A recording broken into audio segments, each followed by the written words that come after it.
ikaze ku nkuru y'urukundo ndabasuhuje ndabaramukije mwebwe mukunda zino nkuru nyuza kuri no muyoboro mugari we YouTube channel yacu ndetse ari nayo yanyu. Ibuka gukanda subscribe kuri no channel ufungura inzogera kugira ngo tuzajye tubasha kubana.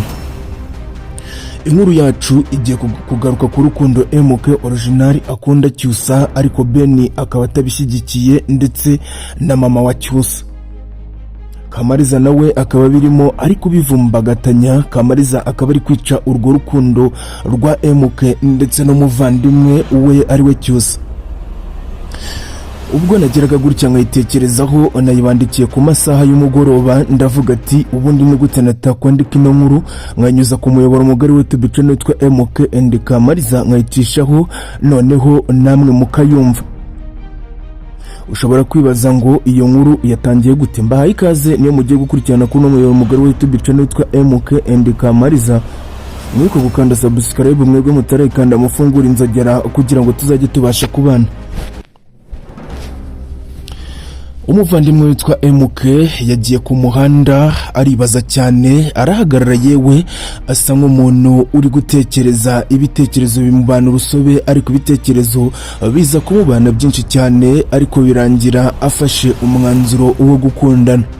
Mwibuka haruguru gato yuko MK yari yariyemeje kutazakunda ukundi bitewe n'ibintu Kamariza yari yaramukoze akamushyira mu rukundo. Nyuma yo kumushyira mu rukundo akaza kubivamo ku munsi wa Saint Valentin. MK yaje kugira gutya aravuga ati sinzongera gukunda ukundi, na wundi mukobwa nzongera kubona ngo numve ndamukunze uko yaba ameze kose, uko yaba ateye kose. Wapino urukundo nduvuyemo sibizongera kubaho ukundi. Ayo ni amagambo MK yitangarije ubwo Kamariza yagiraga gutya ubundi akamusebereza ku muhanda. Namwe mushobora kubya mubyibuka mu nkuru zatambutse.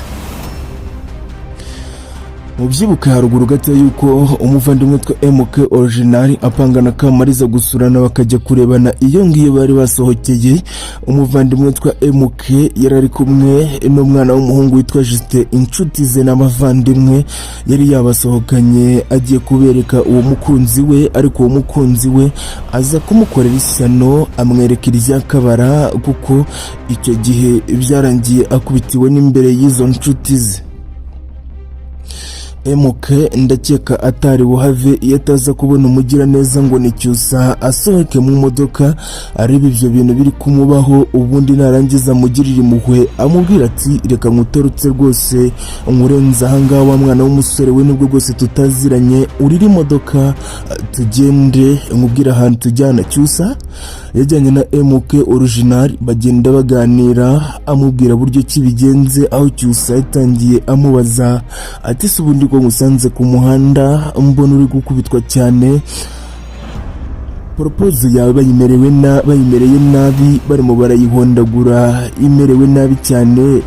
Ati kubw'impuhwe ngira, kubw'urukundo ngirira abantu nazi, nifuje kukuvana hariya kuko nabonaga utari buhave. MK original yaramubwiye ati urakoze cyane, ndifuza yuko twatandukana umpaye nimero yawe tukajya tuganira. Ati kuko uri umukobwa mwiza cyane, uri umukobwa ugira umutima, uri umukobwa ugira umutima ukunda.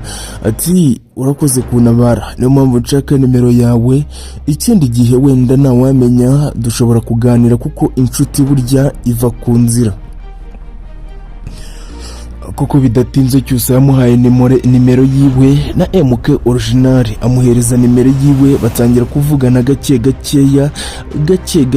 ikaringaniye. Muri kwa kuvugana birangira havuyemo urukundo rwinshi cyane, urukundo wavuga yuko rwavuye ku muhanda, urukundo wavuga yuko rwaje mu gihe gitoya kubera gutabarwa kwa MK original atabawe n'uwo mwana w'umukobwa witwa Cyusa.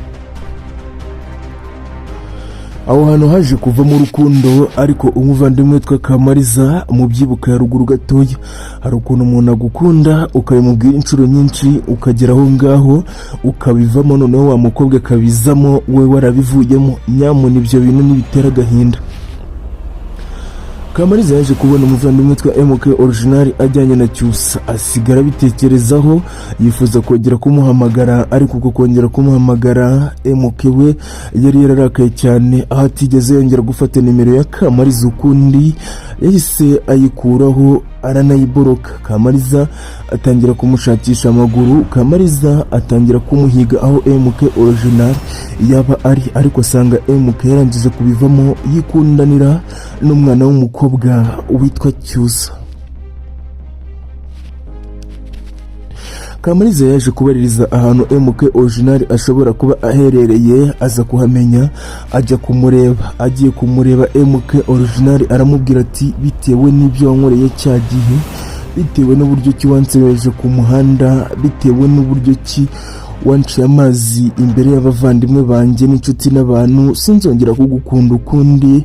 Nyamuna ugira urugendo rwiza, genda ukundane nabo kuri nabo muri ku rwego rumwe, njyewe sindi ku rwego rwawe. Kamariza agahinda icyo gihe ikaramwishe cyane, yewe gasiga no kumwica.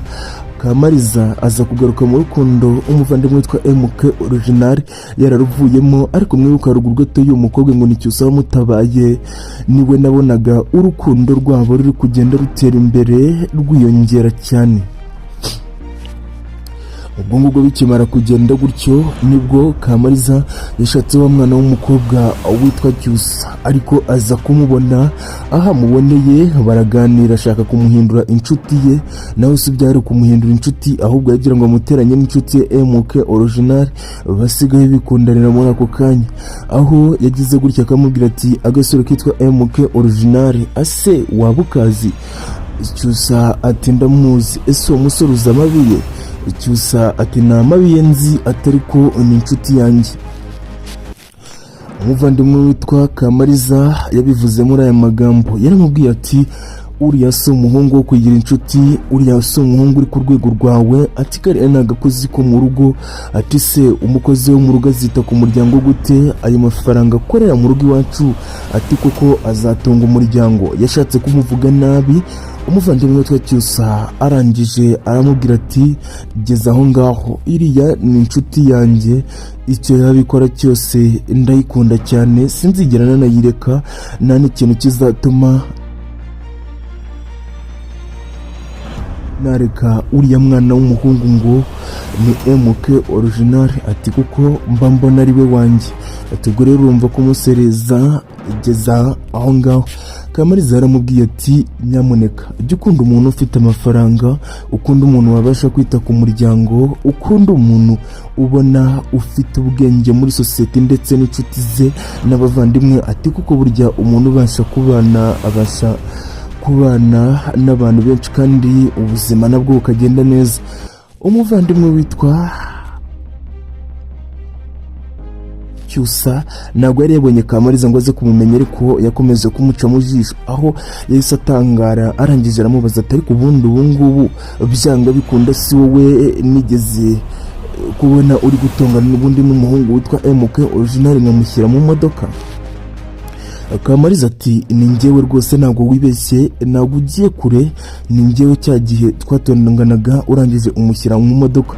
Ati wibaza yuko twapfaga iki? Ati twapfaga ibyo ngibyo byose, ati kuko nabonaga ari umusore udahwitse, nabonaga ari umusore utabasha kubaka umuryango. Akimara kumubwira ayo magambo, umuvandimwe witwa Cyusa yaramubwiye ati gezaho rwose, gezaho ngaho, ntabwo nshaka yuko amagambo uvuze wayarenza aho ngaho. Ati kuko impamvu uje hano kumucerereza narangije kuyumva. Ati nuko yakwanze, ati ahubwo udashobotse ni wowe, ndekera umugabo mvira ku mugabo. Kamariza bakimara kumubwira ayo magambo, agahinda karamwishe. Kamariza atangira gusuka amarira. Kamariza ahita ahaguruka aragenda arikubita n'umujinya mwinshi cyane.